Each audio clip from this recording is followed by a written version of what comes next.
इस वीडियो में हम बात करेंगे बीए भाग द्वितीय इतिहास के प्रथम प्रश्न पत्र, जिसे हम मध्यकालीन भारत का इतिहास बोलते हैं, उसकी प्रथम इकाई के जो प्रथम भाग है, तुर्की आक्रमण एवं राजपूत प्रतिरोध।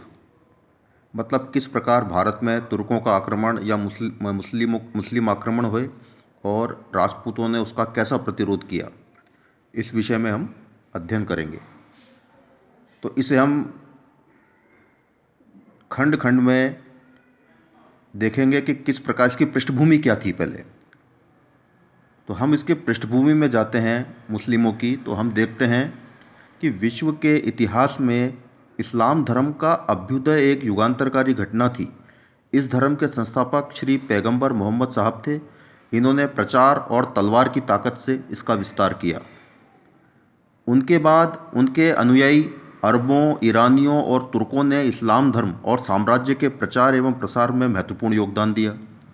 100 वर्ष से भी कम समय में इसका विस्तार पश्चिम में अटलांटिक समुद्र से लेकर पूर्व में सिंधु नदी तक और उत्तर में कैस्पियन सागर से दक्षिण में नील नदी की घाटी तक हो गया। भारत में इस्लाम के अनुयायी अरबों ने 2 दिशाओं से प्रवेश करने का प्रयास किया, एक सिंध के मार्ग से और दूसरा अफगानिस्तान के मार्ग से। 712 ईस्वी में अरबों को सिंध पर अधिकार करने में सफलता मिल गई। सिंध का ब्राह्मण राजा दाहिर एक घमासान युद्ध में मारा गया। अरबों ने मुल्तान को जीत लिया। ये आक्रमण मोहम्मद बिन कासिम, ये ध्यान रखना है आपको, मोहम्मद बिन कासिम के सानिध्य में लड़ा गया। सेनापति वही था। परंतु इस युद्ध में राजस्थान के क्षेत्रीय राजाओं तथा सामंतों ने अरबों का कड़ा प्रतिरोध किया और उन्हें भारत के आंतरिक भाग में आगे नहीं बढ़ने दिया। उन दिनों भारत की उत्तर पश्चिम सीमा पर स्थित अफगानिस्तान में 2 हिंदू राज्य थे, एक काबुल और दूसरा जाबुल। लगभग 200 वर्षों तक अरब आक्रमणकारी इन राज्यों को जीतने की जी तोड़ कोशिश करते रहे, परंतु इन हिंदू राज्यों ने इस्लाम की बढ़ती हुई शक्ति को भारत के द्वार पर रोके रखा। 870 ईस्वी के आसपास नवोदित तुर्क शक्ति के आगे दोनों राज्यों को परास्त हो जाना पड़ा और हिंदू भारत के प्रवेश द्वार अफगानिस्तान पर तुर्कों का अधिकार हो गया। परिणाम स्वरूप आगे चलकर तुर्कों को भारत पर आक्रमण करने की सुविधा मिल गई। अब हम देखेंगे तुर्कों के जो शुरू में उनके क्या धावे किए, उन्होंने क्या क्या आक्रमण किए, उनके बारे में थोड़ा देखते हैं अपन। तो हम देखते हैं कि इस्लामी जगत में अरबों की प्रभुत्व समाप्ति के बाद इस्लाम का नेतृत्व ईरानियों के हाथ में चला गया। मतलब अरबों से ईरानियों के हाथ में। ईरानियों के पश्चात इस्लाम का नेतृत्व तुर्कों के हाथ में चला गया, जो मध्य एशिया के निवासी थे। खलीफा के सामान्य सेवकों से मुस्लिम संसार के शक्ति संपन्न शासक बन जाने वाले तुर्कों का उत्कर्ष इस्लामी इतिहास का एक महत्वपूर्ण अध्याय है। भारत में इस्लामी राज्य की स्थापना का श्रेय इन्हीं तुर्कों को है। तो मुस्लिमों की तुर्क शाखा ने भारत पर अपना राज्य स्थापित किया था। तो भारत पर जो प्रारंभिक दावे करने वाले जो तुर्क थे वो गजनी राजवंश के थे। जो ये गजनी है, ये नगर अफगानिस्तान की पहाड़ियों के मध्य में स्थित है। 962 ईस्वी में अलप्तगीन नामक एक दास ने अपने कुछ साहसी तुर्क अनुयायियों की सहायता से गजनी पर अधिकार कर लिया और गजनी वंश की नींव रखी। वैसे इस वंश का मूल नाम यामिनी वंश था। 963 ईस्वी में अलप्तगीन की मृत्यु के बाद उसका पुत्र इसहाक गजनी का शासक बना। 3 वर्ष बाद उसकी भी मृत्यु हो गई और उसके बाद उसका सेना नायक बुलक्तगीन ने गजनी का सिंहासन हथिया लिया। 972 ईस्वी में उसकी मृत्यु के बाद उसके एक दास पिराई ने गजनी के सिंहासन पर अधिकार कर लिया।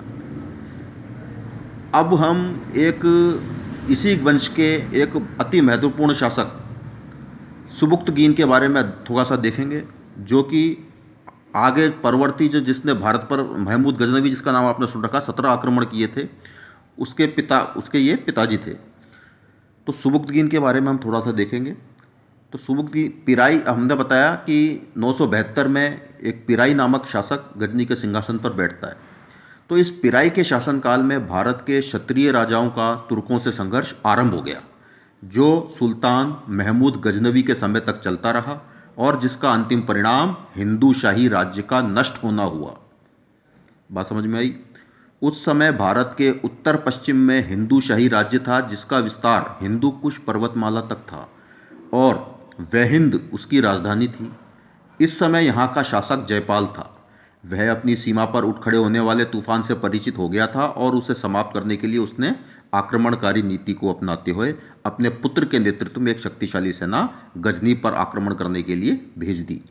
पीराई तो इस सेना की प्रगति को रोकने में असमर्थ रहा, किंतु सुबुक्तगीन नामक एक सेना नायक ने इस सेना पर अचानक आक्रमण कर उसे पराजित कर खदेड़ दिया।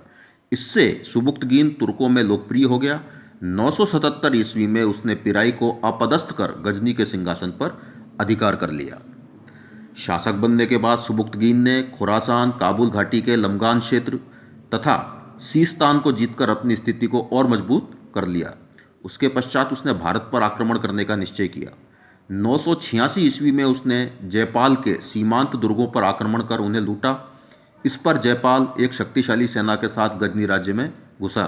दोनों पक्षों में भीषण संघर्ष हुआ, किंतु अचानक हिमवर्षा हो जाने से जयपाल की सेना की स्थिति संकटग्रस्त हो गई और उसे एक अपमानजनक संधि करने के लिए विवश होना पड़ा। परंतु अपनी राजधानी लौटते ही जयपाल ने संधि की शर्तों को तोड़ दिया। इस पर 991 ईस्वी में सुबुक्तगीन ने जयपाल के राज्य पर आक्रमण कर दिया।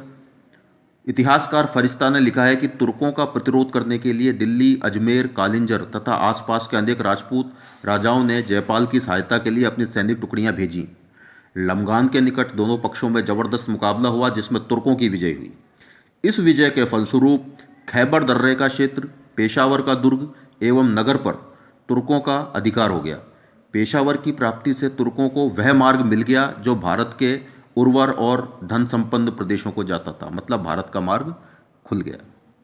ये प्रारंभिक तुर्क आक्रमण थे, इन्हें पहले समझना आवश्यक था। अगले वीडियो में हम महमूद गजनवी के बारे में अध्ययन करेंगे।